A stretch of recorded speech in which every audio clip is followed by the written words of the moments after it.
शेतामंदी माझी खोप, तिला बोराटीची झाप.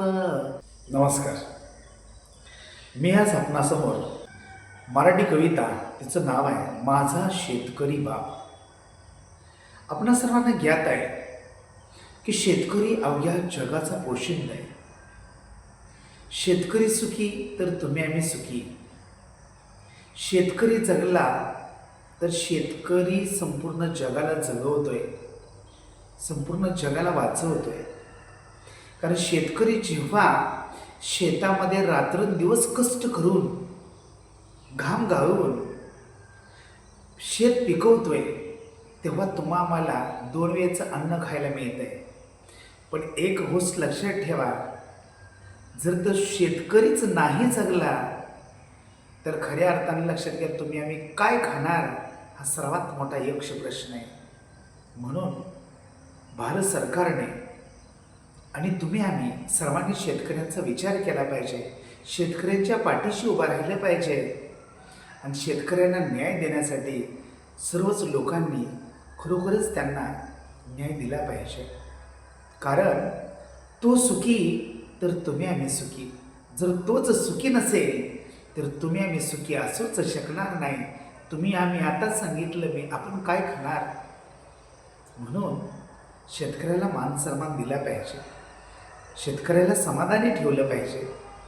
पाहतोय आपण सरकार तुपाशी, शेतकरी उपाशी, अशी अवस्था आज या आपल्या भारत देशामध्ये झालेली. इतर कोणत्याही क्षेत्राला पैसे द्यायला शासनाकडे पैसे आहेत आणि शेतकऱ्यांसाठीच बऱ्याच वेळेला शासनाकडे द्यायला पैसा नाही. ही गोष्ट 100% चुकीची आहे. ठीक आहे, मी डी वाघमोडे सर आज आपणासमोर माझा शेतकरी बाप ही इंद्रजित भालेरावांनी लिहिलेली कविता आपणासमोर मी सादर करत आहे.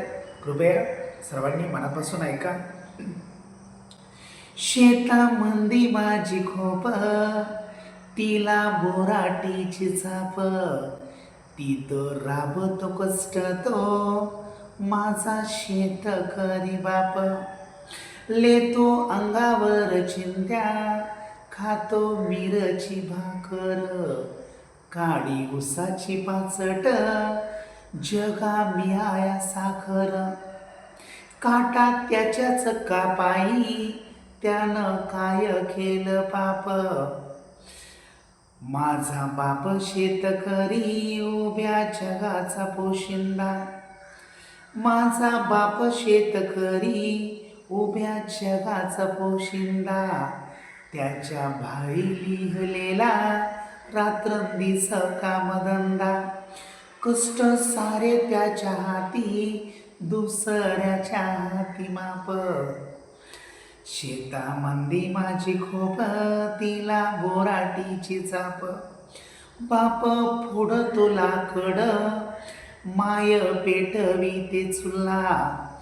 पिठा मागल्या घामाची, काय चव सांगू तुला. आम्ही कष्टाचंच खातो, जग करी हापा हाप. शेतामंदी माझी खोप, तिला बोराटीची झाप. ती तर राबतो कष्ट तो माझा शेतकरी बाप. खरोखरच शेतकरी जगला, शेतकऱ्याला मान सन्मान मिळाला तरच खऱ्या अर्थानं तो मान सन्मान तुम्हा मला मिळणार आहे.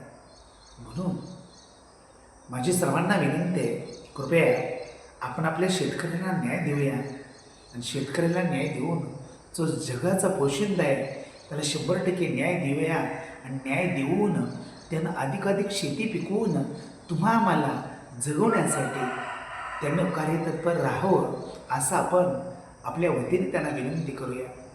धन्यवाद.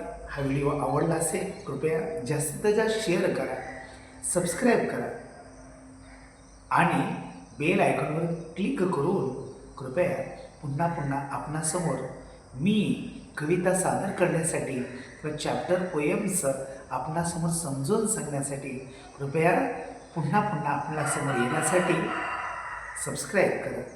धन्यवाद.